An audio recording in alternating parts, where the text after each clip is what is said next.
Hindi natinag ang suporta ni Mayor Joseph Fortich Cagas para kay Vice President Sara Duterte sa kabila ng kinakaharap nitong impeachment sa Kamara. Sinabi ng alkalde na bagaman magkaiba sila ng panindigan ng kanyang kapatid na si Davao del Sur 2nd District Representative John Cagas, nananatili ang kanilang respeto sa isa't isa bilang bahagi ng demokrasya.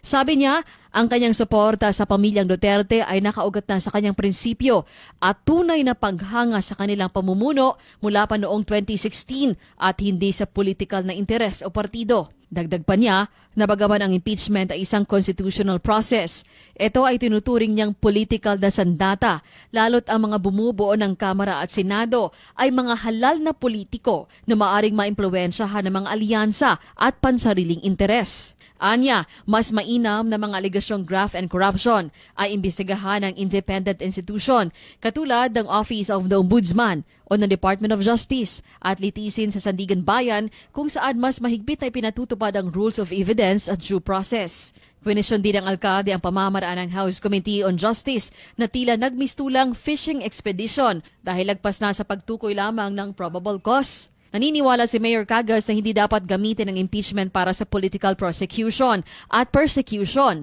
Giit pa niya, maging ang Vice Presidente ay protektado ng Bill of Rights at karapatang pantao sa ilalim ng saligang batas. Sa kanyang mensahe, nananawagan ang alkalde para sa pagkakaisa at kapayapaan. Pinili niya ang principles over politics dahil naniniwala siya na ang tunay na hustisya ay hindi dapat itinutulak ng emosyon ng publiko o political pressure.